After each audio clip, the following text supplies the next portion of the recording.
그들이 아침에 일찍이 일어나 여호와 앞에 경배하고 돌아가 라마의 자기 집에 이르니라. 엘가나가 그의 아내 한나와 동침함에 여호와께서 그를 생각하신지라. 한나가 임신하고 때가 이름에 아들을 낳아 사무엘이라 이름하였으니 이는 내가 여호와께 그를 구하였다 함이더라. 그 사람 엘가나와 그의 온 집이 여호와께 매년제와 서원제를 드리러 올라갈 때 오직 한나는 올라가지 아니하고 그의 남편에게 이르되 아이를 젖대거든 내가 그를 데리고 가서 여호와 앞에 뵙게 하고 거기에 영원히 있게 하리이다 하니 그의 남편 엘가나가 그에게 이르되 그대의 소견에 좋은 대로 하여 그를 젖대기까지 기다리라. 오직 여호와께서 그의 말씀대로 이루시기를 원하노라 하니라. 이에 그 여자가 그의 아들을 양육하며 그가 젖대기까지 기다리다가 젖을 땐 후에 그를 데리고 올라갈새 수소 3마리와 밀가루 1에바와 포도주 1가죽부대를 가지고 실로 여호와의 집에 나아갔는데 아이가 어리더라. 그들이 수소를 잡고 아이를 데리고 엘리에게 가서 한나가 이르되 내 주여 당신의 사심으로 맹세하나이다. 나는 여기서 내 주 당신 곁에 서서 여호와께 기도하던 여자라. 이 아이를 위하여 내가 기도하였더니 내가 구하여 기도한 바를 여호와께서 내게 허락하신지라. 그러므로 나도 그를 여호와께 드리되 그의 평생을 여호와께 드리나이다 하고 그가 거기서 여호와께 경배하니라. 사무엘은 한나의 간절한 기도를 통해서 얻게 된 약속의 아들입니다. 한나가 하나님께 드린 기도는 매우 간절한 기도였습니다. 자신의 처지가 너무나도 괴로워서 하나님께 자신의 온 마음을 쏟아 부으며 오랜 시간 동안 기도드리다 보니 목소리조차 나오지 않는 아주 간절한 기도였습니다. 한나의 기도는 몰입하는 기도였습니다. 성령님께 사로잡혀서 다른 사람이 나를 어떻게 보던지, 제사장이 나를 술 취한 사람으로 취급하던지 다른 사람들의 말이나 평가가 중요하지 않았습니다. 오로지 성령님께 사로잡혀서 생명과 마음을 다해서 드린 기도, 혼신을 다해서 드린 기도가 바로 한나의 기도입니다. 여러분, 기도의 세계로 깊이 들어가게 되면 기도의 형식이나 방법은 별로 중요하지 않습니다. 기도를 방해하는 환경이나 사람들의 말도 중요하지 않습니다. 로마서 8장 26절의 말씀을 보면 이와 같이 성령도 우리의 연약함을 도우시나니 우리는 마땅히 기도할 바를 알지 못하나 오직 성령이 말할 수 없는 탄식으로 우리를 위하여 친히 간구하시느니라. 여기에서 말할 수 없는 탄식은 무언의 탄식을 의미합니다. 성령님께서는 우리들의 연약함을 다 아십니다. 우리들이 기도할 바를 알지 못한다 할지라도 성령님께서는 우리들의 연약함을 다 아시고 또한 우리들이 주님 앞에 나와서 말없이 주님의 얼굴을 바라본다면 주님께서는 한나에게 응답하셨던 것처럼 무언의 탄식으로 여러분을 치유하여 주시며 여러분의 기도에 응답하여 주실 것입니다. 한나는 하나님의 얼굴을 바라보며 기도하였습니다. 그리고 아들을 주신다면 그를 평생에 하나님께 드리겠노라고 헌신합니다. 하나님께 서원하여 드린 사람을 나시린이라고 합니다. 성경에 등장하는 대표적인 나시린으로는 사무엘과 삼손 그리고 세례 요한이 있습니다. 이 세 사람의 공통점은 모두 부모가 자녀를 낳지 못하다가 하나님의 은혜로 태어난 아들이라는 점입니다. 사무엘은 한나의 서원으로 말미암아 평생을 하나님께 드린 아들입니다. 아버지 엘가나 역시 한나의 서원에 동의하여 사무엘이 태어난 이후에 매년 서원제를 드렸습니다. 한나는 아들의 이름을 사무엘이라고 지었습니다. 그 뜻은 오늘 본문의 20절에 잘 나와 있습니다. 이는 내가 여호와께 그를 구하였다 함이더라. 한나가 하나님께 간구하여 얻은 아들이 사무엘입니다. 내가 기도하여 얻은 아들, 이런 뜻이 바로 사무엘의 이름의 뜻입니다. 하지만 히브리어의 원뜻을 보면 이렇습니다. 사무엘에서 샤무는 히브리어 샤마, 듣는다에서 나왔고 그 뒤에 엘은 하나님의 이름입니다.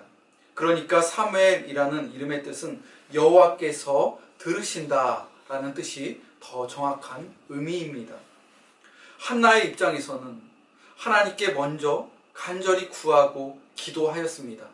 그리고 그 응답으로 얻은 아들, 하나님의 편에서 한나의 기도를 듣고 그 기도의 응답으로 태어난 아들이 바로 사무엘입니다. 사무엘은 한마디로 기도의 응답입니다. 여러분, 기도가 무엇입니까? 인간의 편에서 일방적으로 하나님께 강청하는 것이 기도입니까? 그렇지 않습니다. 기도는 일방적인 것이 아니라 소통입니다. 성령님과 교통이 있어야 그것이 진정한 기도입니다. 한나의 기도는 소통이 있는 기도였습니다. 자신의 측면에서 하나님께 숨기지 아니하고 모든 것을 다 하나님께 쏟아 부었습니다. 성령님께 사로잡혔습니다. 그 기도의 응답으로 사무엘이 태어나게 된 것입니다. 한나는 사무엘을 양육할 때 분명한 원칙이 있었습니다. 그것은 이 아들은 내 아들이 아니다. 하나님께서 주신 아들이다. 여호와 하나님께 간구하여 얻은 아들이 바로 사무엘입니다. 한나는 젖되기까지 사무엘을 한시도 떠나지 않고 지극정성으로 양육합니다. 심지어 매년제와 서원제를 드리러 엘가나와 그의 온 집이 실로에 올라갈 때에도 한나는 사무엘과 실로에 올라가지 않았습니다. 오늘 본문의 22절에 보면 오직 한나는 올라가지 아니하고 그의 남편에게 이르되 아이를 젖되거든 내가 그를 데리고 가서 여호와 앞에 뵙게 하고 거기에 영원히 있게 하리이다. 한나는 왜 실로에 올라가지 않은 걸까요? 1년에 2번 내지 3번 주요 절기 때마다 이스라엘 백성들은 실로에 올라가서 제사를 드렸습니다. 한나는 하나님께 자신의 소원을 지키기 위해서 사무엘이 젖될 때까지 이 기한을 정해놓고 아들의 건강과 아들의 신앙에 완전히 몰입하였던 것입니다. 하나님께 바칠 때 점이 없고 흠이 없는 아들이어야 하기에 최선을 다해서 신앙으로 사무엘을 양육하였던 것입니다. 드디어 사무엘이 젖을 떼었습니다. 아마도 한나의 집 모든 사람들은 이 거룩한 계획을 모두 알고 있었을 것입니다.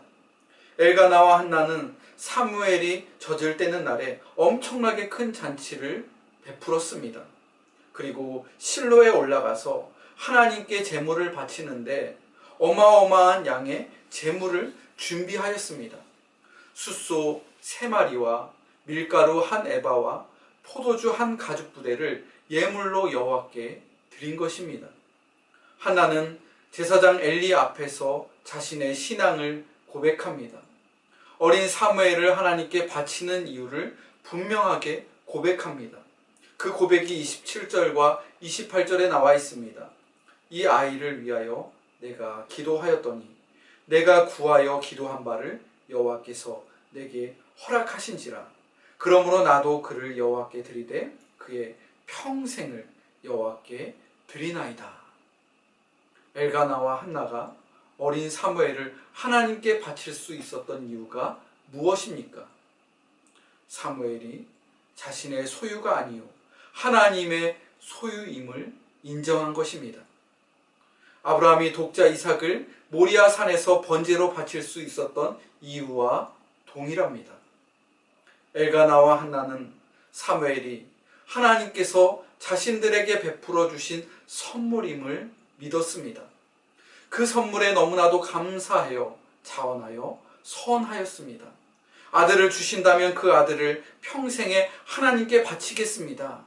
이러한 마음으로 그 아들을 하나님께 드린 것입니다.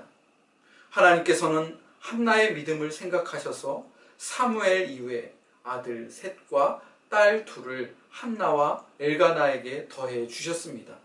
그리고 사무엘은 이스라엘의 위대한 사사로 평생 쓰임 받을 수 있었습니다. 우리는 한나의 기도와 그의 서원을 통해서 소통을 배우게 됩니다. 먼저는 하나님과의 소통입니다. 그리고 가족과의 소통입니다. 한나는 일방적이지 않았습니다. 독선적이지 않았습니다. 자신을 비방하는 제사장과 결코 충돌하지 않았습니다. 한나는 성령님과 소통하였습니다. 엘리 제사장과 소통하였습니다. 남편 엘가나와 소통하였습니다. 기도로 낳은 아들 사무엘과 젖될 때까지 그 아들과 몰입하며 그 아들과 소통하였습니다. 여러분의 가정 안에 믿음으로 귀하게 세워지는 이번 달이 되기를 원합니다. 하나님과의 소통을 시작으로 모든 가족이 믿음과 소망과 사랑이 넘치는 천국 같은 가정, 소통하는 가정이 다 되시기를 바랍니다. 기도하겠습니다.